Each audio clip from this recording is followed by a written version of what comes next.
లేచి వెళ్ళిపోతాను కదా, నేను ఒక్కనే కాదు, నేను లేస్తే నాతో పాటు వచ్చే ఫ్రెండ్స్ని కూడా లేకపోతే వచ్చేవాడు. అంటే ఎంత ముందు లేసేవాడిని గుర్తు నేను గర్వంగా కూడా చెప్పుకోగలుగుతాను. పోయి గ్రౌండ్లో చేస్తూనే ఉంటాం, ఇంకా తెల్లవారు చేస్తూనే ఉంటాం. ఎక్సర్సైజ్, నంబర్ ఆఫ్ ఎక్సర్సైజెస్, అది ఏం పైకి తెల్లవారు లేదంటే అప్పటికి టైం ఏంటో.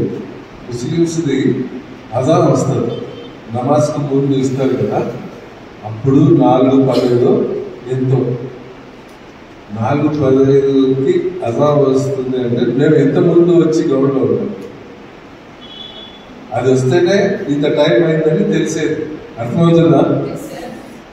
ఆ తప్పన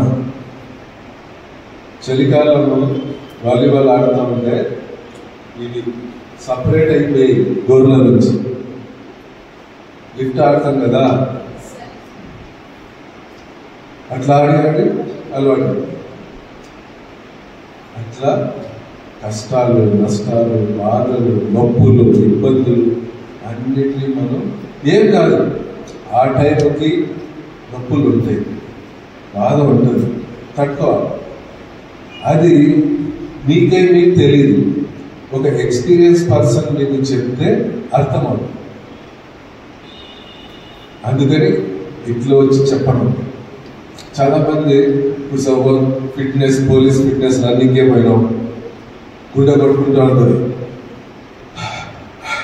ఇంకా అది కంట్రోల్ కాదు, తొందరగా భయం వస్తుంది. అరే ఇది వద్దు, నొప్పులు వస్తాయి, రాత్రి వద్దునే భయంకరమైన నొప్పులు వస్తాయి, నిద్ర రాదు, అటు ఇటు దొరుకుతున్న రాదు, నొప్పులకి జ్వరం వస్తుంది, వదిలేస్తుంది.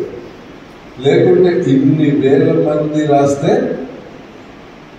32,000 మంది రాస్తే మా టైంలో 172 ఉద్యోగాలు. అంతమందిలో ఇంతమందికే వచ్చింది అంటే వీళ్ళంతా నొప్పులకి, జ్వరాలకి, బాధకి, ఇబ్బందులకి అన్నిటికీ తట్టుకొని నిలబడ్డారు. కాబట్టి ఫిజికల్ ఫిట్నెస్ సక్సెస్. అంతేనా? ఇప్పుడు మొన్న అంతెందుకు ఇంతమంది జావలిన్ త్రో వేస్తారు. జావలిన్ త్రో ఎవరమ్మా మన ఒలింపిక్స్ తెచ్చింది? చెప్పు లేసి గట్టిగా ఎన్ని మీటర్లు వేసాడు నాకు నువ్వే చెప్పుకుంటున్నాను. అంతమందిలో నీరజ్ చోప్రా ఒక్కడే ఎందుకు వేసాడు? ఒలింపిక్స్ లో అతను ఒక్కడే ఎందుకు ప్లేస్ తెచ్చాడు అమ్మా? మిగతా వాళ్ళంతా ఉన్నారు కదా. అతను మిలిటరీలో ఎంప్లాయ్, ఎంతో కష్టపడి రాత్రి పగలనక వేరే ఇక ఏమీ టీవీ లేదు, సెల్ లేదు, practice practice practice practice practice. అది కాక మళ్ళీ ఫారిన్ కూడా వెళ్ళిపోయారు. అతన్ని శ్రమని గుర్తించి మన గవర్నమెంట్ 50 లక్షలు ఒక కోచ్కి ఇచ్చి ఫారిన్లో మళ్ళీ కోచింగ్ ఇప్పించింది. అంటే మనలో కష్టపడ్డ తత్వం ఉంటే ఆటోమేటిక్గా హెల్ప్ చేసే వాళ్ళు వచ్చేస్తారు. అలా స్పోర్ట్స్ మెన్ అట్లా చక్కటి అవకాశం ఉంది. మీరంతా ఫస్ట్ ఇయర్, సెకండ్ ఇయర్ కదా, ఇంకా మీకు చాలా టైం ఉంది. సీరియస్గా శ్రద్ధ పెట్టి నేను చెప్పిన విషయాల మీద బాగా వర్కౌట్ చేయండి. లైబ్రరీకి వెళ్ళండి, పోస్టులు ఏమేమి ఉన్నాయనేది నేను చెప్తున్నాను. ఇప్పుడు ఎంతమంది వచ్చారో ఒక గ్రూప్ లాగా తయారు చేసుకోండి. ఆ గ్రూప్లో నేను ఏమేమి పోస్టులు పడ్డాయి, ఏమున్నాయి, ప్రైవేట్ ఏమున్నాయి, గవర్నమెంట్ ఏమున్నాయి, మొత్తం మీకు ఇంటర్ క్వాలిఫికేషన్లో ఉండాలి. అవి నేను చూసి చెప్తుంటాను. అలాగే ఆయన మురళీధర్ రెడ్డి గారు కూడా తీసుకొచ్చి ఆయనతో ఇంటరాక్ట్ చేస్తాం. ఆయన చెప్పినవి తూచ తప్పకుండా పాటిస్తే మీ డిగ్రీ అయిపోయినప్పటికీ ఏదో ఒక ప్రైవేట్ జాబ్ గ్యారెంటీ వస్తుంది. మినిమం 15,000 అలా అవకాశం బాగుంది. కేవలం మీరు చేయాల్సింది ఏంటంటే మీ చదువు డిగ్రీకి సంబంధించిన చదువు అయిపోతుంది, మీ ఓన్గా ఏమైతే చెప్తారో దాని మీద శ్రద్ధ పెడితే చాలు. దానికి ఇంకా ఏ విధంగా చెప్తే మీకు ఈజీ అవుతుందో అవి కూడా చేయిస్తాం. ఇక్కడ కర్నూలు టౌన్ వాళ్ళు ఎంతమంది ఉన్నారు? కర్నూలు టౌన్ ఏ సగం సగం ఎత్తుతారో చెయ్యి. కర్నూలు జిల్లా వాళ్ళు ఎంతమంది ఉన్నారు? కర్నూలు జిల్లా రైట్. వేరే జిల్లాలలో ఎంతమంది ఉన్నారు? వేరే జిల్లా అంటే ఏదమ్మా? అచ్చా, నంద్యాల జిల్లా వాళ్ళు ఎంతమంది ఉన్నారు?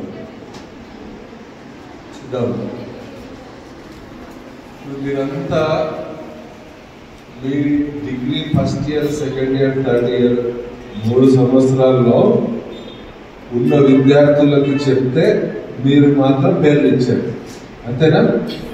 మొత్తం ఎంతమంది ఉన్నారు? మన first year, second year, third year కలిపి ఎంతమంది ఉన్నారు మొత్తం? ఇంకా ఎక్కువ ఓన్లీ హాస్టల్స్ లోనే ఉన్నారు కదా 800.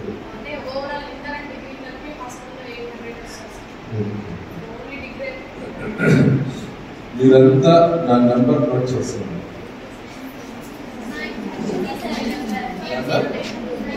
నంబర్ నోట్ చేసుకుంటా అందరూ.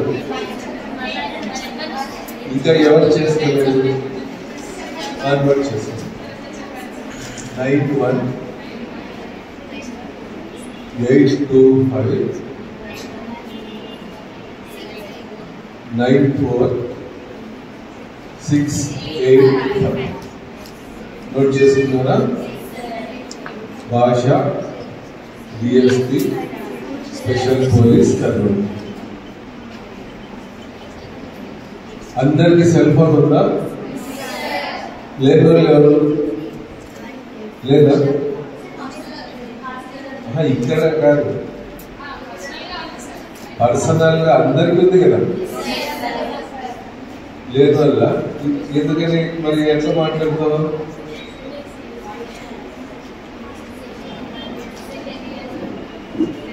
ఓకే, పర్లేదు, నో ప్రాబ్లం.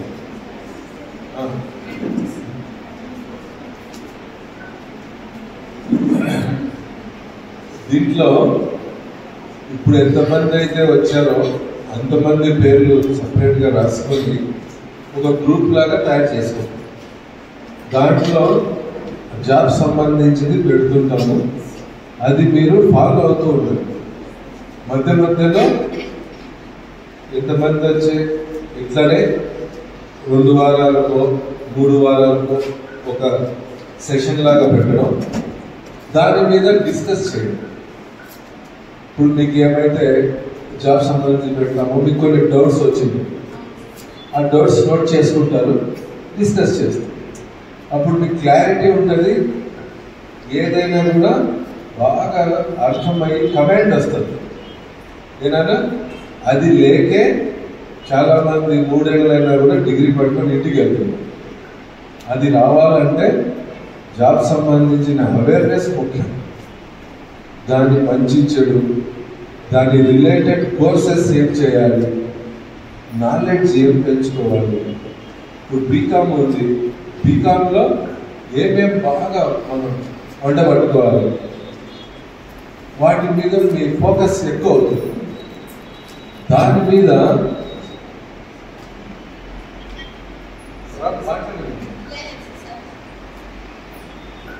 మాట్లాడుతున్నా ఏమడిగారు మాట్లాడుతున్నా. దాని మీద మీ ఫోకస్ ఎక్కువ అవుతుంది, మీకు కూడా కమాండ్ వస్తుంది. లేకపోతే ఏదో డిగ్రీ పాస్ అయినా first class, second class, third class pass అయినా అనే ఉంటుంది. ఎవరికైనా మేమైనా అంతే. నేను నాది 89లో డిగ్రీ, మేమంతే. సబ్జెక్ట్స్ ఉన్నాయి, చదువుకోవాలా, పాస్ కావాలా. దాని తర్వాత ఏం తెలియదు, పీజీ చేయాలి.